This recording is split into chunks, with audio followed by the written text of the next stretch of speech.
जब मैंने ड्रग्स लेने शुरू किए तो मुझे हमेशा से ये ज़हन में था कि मैंने कभी इनका एडिक्ट नहीं होना। लेकिन मुझे कोई ज़्यादा टाइम नहीं लगा ये फिगर आउट करने में कि मैं ऑलरेडी ड्रग्स एडिक्ट हो चुका हूँ। ड्रग्स की वजह से मेरी फंक्शनैलिटी बिल्कुल ख़त्म हो गई थी, जिसकी वजह से टाइम के साथ साथ मेरी ज़िंदगी बिल्कुल स्पॉइल होती जा रही थी। जब मेरी फैमिली ने मेरे ये हालात देखे और उनके ऊपर भी कुछ कॉन्सिक्वेंसेज आए मेरी एडिक्शन की वजह से, तो उन्होंने डिसाइड किया कि मेरा ट्रीटमेंट कराने की ज़रूरत है। फैमिली प्रेशर में आके मैंने ट्रीटमेंट लेने का इरादा बना लिया। जब मैं ट्रीटमेंट लेने जाता था तो मुझे वहाँ पे हमेशा शेम दी जाती थी कि जैसे मैंने नशा करके कोई बहुत बड़ा गुनाह कर दिया हो, जैसे किसी का मर्डर कर दिया हो। फिर मैं जैसे ही रिहैब से बाहर आता था, मैं एक कांस्टेंट एंग्जाइटी और डिप्रेशन का शिकार हो जाता था और मुझे हर टाइम नशे की क्रेविंग हो रही होती थी।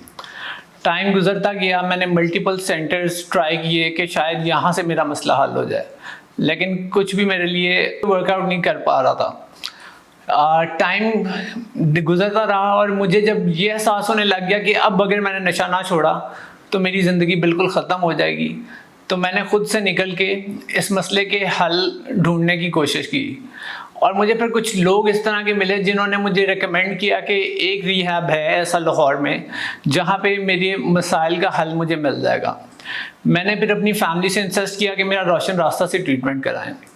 रोशन रास्ता में जब मैं एंटर हुआ तो मुझे बहुत ही एक एम्पैथेटिक बिहेवियर मिला अपने थेरेपिस्ट की तरफ से।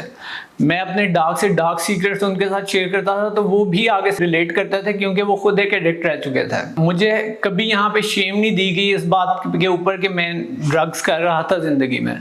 मुझे बस हौसला दिया गया कि ठीक है, गलती हो गई है, अब इसको बेहतर कैसे किया जा सकता है। मुझे हर रिहैब में यही मैसेज मिलता था कि हेयर एंड नाउ में रहें, हेयर एंड नाउ में रहें, लेकिन उस चीज़ को प्रैक्टिस कैसे करना ये कभी किसी ने नहीं बताया था। मुझे इन लोगों ने सिखाया कि हेयर एंड नाउ में रहते किस तरह।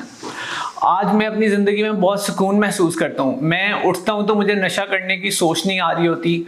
मुझे सारा दिन जो है छोटी छोटी चीज़ों पे खुशी महसूस हो रही होती है। मैं वापस ज़िंदगी में एक फंक्शनल इंसान बनता जा रहा हूँ।